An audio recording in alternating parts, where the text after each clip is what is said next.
গাজীপুরে আজকেই হবে আওয়ামী সন্ত্রাসীদের শেষ দিন। মধ্যরাতে হঠাৎ নিজের ফেসবুক পেজে এমন পোস্ট করেন বৈষম্য বিরোধী ছাত্র আন্দোলনের অন্যতম সমন্বয়ক সার্জিস আলম, যা নিয়ে উত্তাল নেট দুনিয়া। হঠাৎ কেন এমন পোস্ট সার্জিসের? কি হচ্ছে গাজীপুরে? বিস্তারিত জানাচ্ছেন সহকর্মী আরিফ হাসান। শুক্রবার রাত 10:30টার দিকে গাজীপুরের ধীরাশ্রমে সাবেক মুক্তিযুদ্ধ বিষয়ক মন্ত্রী আকমা মোজাম্মেল হকের বাড়িতে হামলার শিকার হন বেশ কয়েকজন শিক্ষার্থী। জানা গেছে, আকমা মোজাম্মেল হকের বাড়িতে ভাঙচুর চালানোর সময় তাদের ওপর হামলা চালানো হয়। এতে বেশ কয়েকজন গুরুতর আহত হয়েছেন। 5 জনকে উন্নত চিকিৎসার জন্য নেওয়া হয় ঢাকা মেডিকেল কলেজ হাসপাতালে। জানা যায়, মন্ত্রীর বাড়িতে হামলা ও লুটপাটের খবর শোনার পর প্রতিহত করতে 15 থেকে 16 জন শিক্ষার্থী ঘটনাস্থলে ছুটে যান। সেখানে লুটপাটে বাধা দিলে পেছন থেকে দেশীয় অস্ত্র হাতে কয়েকজন শিক্ষার্থীদের ওপর হামলা করে এবং ওই 15 জনকে ছাদে নিয়ে বেধড়ক পিটিয়ে ও কুপিয়ে জখম করা হয়। পরে অন্যান্য শিক্ষার্থী ঘটনাস্থলে গেলে তাদের ওপরও হামলা করা হয়। RICL TMX, যুগের পর যুগ স্থাপনা থাকে মজবুত।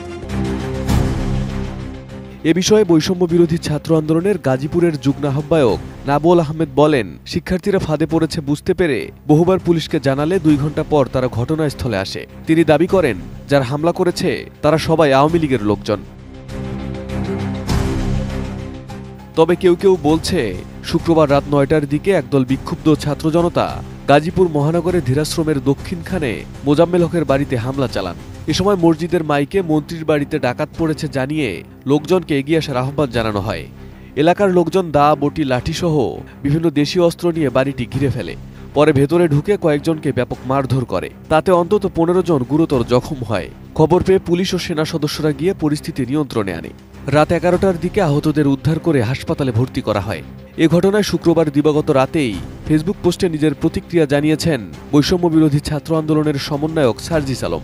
এতে তিনি লিখেছেন, গাজীপুরে আজকেই হবে আওয়ামী সন্ত্রাসীদের শেষ দিন, আমরা আসছি।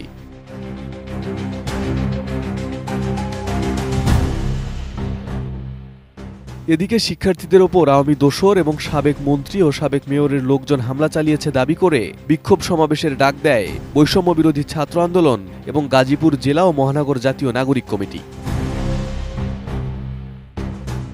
Arif Hasan, ATN news.